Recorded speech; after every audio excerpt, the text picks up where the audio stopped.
Hi, ഇന്ന് നമ്മൾ ഉണ്ടാക്കാൻ പോകുന്നത് ബ്രെഡ് കൊണ്ടുള്ള ഒരു കിടിലൻ വിഭവമാണ്. അതായത് ബ്രെഡ് മസാല എന്ന് പറയും. സോ ബ്രെഡ് മസാല എന്ന് പറയുമ്പോൾ നമുക്ക് ഒരു 4 o'clock ഈവനിങ് സ്നാക്സ് ആയിട്ടോ അല്ലെങ്കിൽ ബ്രേക്ക്ഫാസ്റ്റിനോ കുട്ടികൾക്ക് ടിഫിൻ ബോക്സിൽ വെച്ച് കൊടുത്തേക്കാൻ പറ്റിയൊരു ബെസ്റ്റ് ഐറ്റമാണ്. ബ്രെഡ് കൊണ്ട് വളരെ ഈസി ആയിട്ട് ഉണ്ടാക്കിയെടുക്കാവുന്ന ഒരു സാധനമാണ്. എൻ്റെ മക്കളുടെ one of the favourite 4 o'clock അല്ലെങ്കിൽ 4 മണി പലഹാരവും കൂടിയാണ് ഈ സാധനം, ബ്രെഡ് മസാല എന്ന് പറഞ്ഞ സാധനം. നമ്മളിന്ന് ബ്രെഡ് മസാല ഉണ്ടാക്കുന്നത് എങ്ങനെയാണെന്ന് നോക്കാം. ഞാനൊരു 10 പീസ് ബ്രെഡ് അവിടെ എടുത്തിരിക്കുന്നതിന് വേണ്ടി. ഇത് ചെറിയ ബ്രെഡാണ്, ഒരു 10 പീസ്. ഏത് ടൈപ്പ് ബ്രെഡ് വേണോ എടുക്കാം കേട്ടോ. വൈറ്റ് ബ്രെഡോ, ഇത് സ്വീറ്റ് ബ്രെഡാണ് ഞാൻ എടുത്തിരിക്കുന്നത്. നിങ്ങൾക്ക് കിട്ടുന്ന ഏത് ബ്രെഡ് വേണോ ഉപയോഗിക്കാം.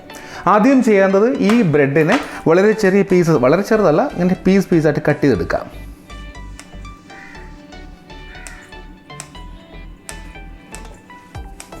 നിങ്ങൾ ഒരുമിച്ച് കത്തി വെച്ച് മുറിച്ചാലും മതി കേട്ടോ. അപ്പോൾ ബ്രെഡെല്ലാം കട്ട് ചെയ്തത് പീസസ് ആക്കി വെച്ചിട്ടുണ്ട്. ഞാനൊരു പാൻ അടുപ്പത്ത് വെച്ചിട്ട് ഇതിലേക്ക് കുറച്ച് നെയ്യ് ഒഴിക്കണം. നിങ്ങൾക്ക് ബട്ടർ ഉണ്ടെങ്കിൽ ബട്ടർ ഇട്ട് ടോസ്റ്റ് ചെയ്യാം കേട്ടോ. ടോസ്റ്റ് ചെയ്യാൻ മീൻസ് ഒന്ന് വറുത്തെടുക്കണം. നമുക്ക് ബട്ടറില്ലാത്ത ഞാനിപ്പോൾ നെയ്യ് ഒഴിക്കുന്നതിലേക്ക്. എന്നിട്ട് ഈ ബ്രെഡ് പീസസ് ഇതിലേക്ക് ഇട്ടിട്ട് ഒന്ന് ഫ്രൈ ആക്കി എടുക്കുക. നമ്മൾ ഫ്രൈ ആക്കുന്നത് അതല്ലെങ്കിലും മസാല ഉണ്ടാക്കുമ്പോൾ ഇതെല്ലാം പൊടിഞ്ഞു പോകും. ഒന്ന് ഫ്രൈ ആക്കി എടുക്കുക ആദ്യം.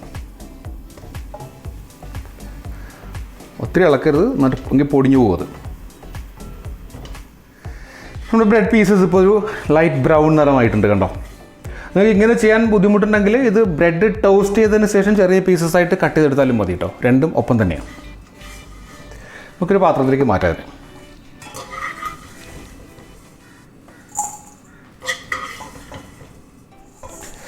യെസ്, അപ്പം ബ്രെഡ് നമ്മൾ വറുത്തെടുത്തിട്ടുണ്ട്. ഇനി നമുക്കിതിൻ്റെ മസാല തയ്യാറാക്കണം എങ്ങനെയാണ് നോക്കാം. മസാലയ്ക്ക് വേണ്ടി ഞാനൊരു പാൻ അടുപ്പത്തിലേക്ക് വെച്ചിട്ട് ഒരു 2 ടേബിൾ സ്പൂണ് സൺഫ്ലവർ ഓയിൽ ഒഴിച്ചിട്ടുണ്ട് കേട്ടോ. സൺഫ്ലവർ ഓയിൽ വെളിച്ചെണ്ണയായാലും കുഴപ്പമില്ല, ഞാൻ സൺഫ്ലവർ ഓയിൽ എടുത്തിരിക്കണം. സോ എണ്ണ ചൂടാകുമ്പോഴത്തേക്ക് അതിലേക്ക് ഒരു 1/2 ടീസ്പൂൺ കടുക് ഇട്ട് കൊടുക്കുക. 1/2 ടീസ്പൂൺ കടുക്, ഒരു 1/4 ടീസ്പൂൺ ജീരകം, ചെറിയ ജീരകമല്ലേ, അതിട്ട് കൊടുക്കുക.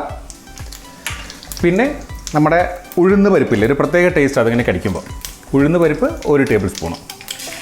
ഇത് കൂടാണ്ട് നമ്മളിതിലേക്ക് കടുകെല്ലാം പൊട്ടി വരുന്നുണ്ട്. ജിഞ്ചറും ഗാർലിക്കും, ഇഞ്ചിയും വെളുത്തുള്ളി ഓരോ ടേബിൾ സ്പൂൺ എടുത്തിട്ടുണ്ട്. ഇഞ്ചിയും വെളുത്തുള്ളി കൊടുക്കുക.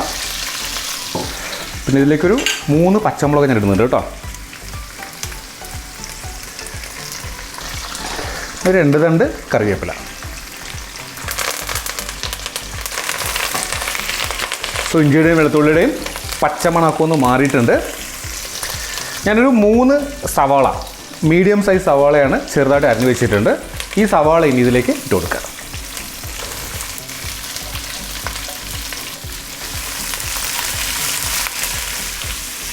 സവാള ഇട്ട് ഇളക്കിയിട്ട് ഞാൻ എപ്പോഴും പറഞ്ഞ പോലെ കുറച്ച് സോൾട്ടും കൂടി ഇട്ട് കൊടുക്കുക, ഉപ്പ്.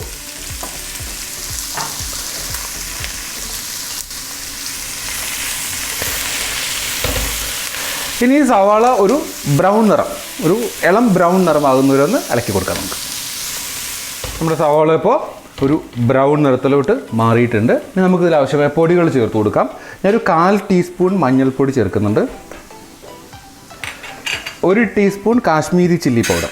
കാശ്മീരി ചില്ലി പൗഡർ ഇല്ല എങ്കിൽ നിങ്ങളുടെ എരിവിന് കണക്കാക്കിയിട്ട് സാധാ മുളക് പൊടി ചേർത്ത് കൊടുത്താൽ മതി. ഒരു 1/4 ടീസ്പൂൺ ഗരം മസാല. ഇത്രയും ചേർത്ത് നന്നായിട്ട് ഇളക്കി കൊടുക്കുക. നമ്മൾ ഈ കാശ്മീരി ചില്ലി പൗഡർ ഇടുന്ന കാരണം അതിൻ്റെ ഒരു ടേസ്റ്റ്, അതിൻ്റെ സ്മെല്ല് പോകാൻ കുറച്ചധികം ഒന്ന് ചൂടാക്കി കൊടുക്കണം കേട്ടോ.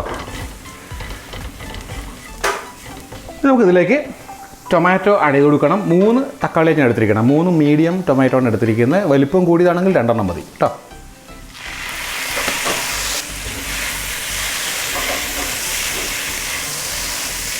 ഇപ്പോൾ ടൊമാറ്റോ ഒന്ന് വേവുന്നത് വരെ ഒരു 2 മിനിറ്റ് ഒന്ന് അടച്ചു വെക്കാം. ഒരു 2 മിനിറ്റ് കഴിഞ്ഞിട്ട് നമ്മൾ ടൊമാറ്റോ നന്നായിട്ട് വെന്തിട്ടുണ്ട് ഉണ്ടോ.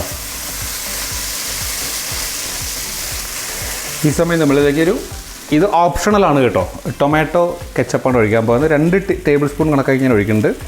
നിങ്ങളുടെ ടൊമാറ്റോ കെച്ചപ്പ് ഇല്ലെങ്കിൽ സ്കിപ്പ് ചെയ്യുക, കുഴപ്പമില്ല. ഒരു 2 ടേബിൾ സ്പൂൺ കണക്കാക്കി ഞാൻ ഒഴിച്ചിട്ടുണ്ട്.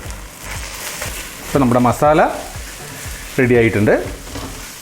ഇനി നമ്മളിതിലേക്ക് നമ്മൾ നേരത്തെ ഫ്രൈ ആക്കി വെച്ച ബ്രെഡ് ഉണ്ടല്ലോ, ആ ബ്രെഡ് ചേർത്ത് കൊടുക്കാം.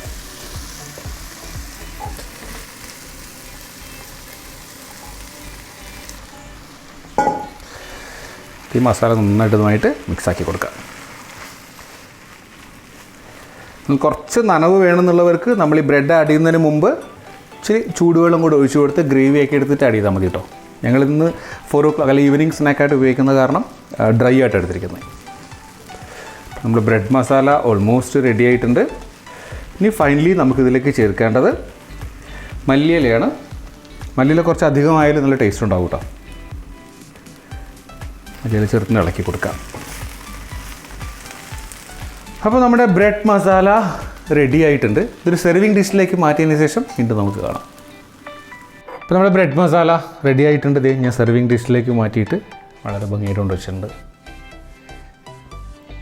ഇതിൻ്റെ ബെസ്റ്റ് കോമ്പിനേഷൻ എന്ന് പറയുമ്പോൾ ഒനിയൻ റൈത്ത ഇല്ലേ, തൈരൊക്കെ ചേർത്തിട്ട് ഒനിയൻ റൈത്ത നല്ല കോമ്പിനേഷനാണ്. ഞങ്ങളൊന്നും വേറെ ഒന്നും ഉണ്ടാക്കിയിട്ടില്ല, ഇത് മാത്രം തന്നെ കഴിക്കാൻ പോവാം. ടേസ്റ്റ് ചെയ്ത് നോക്കാം.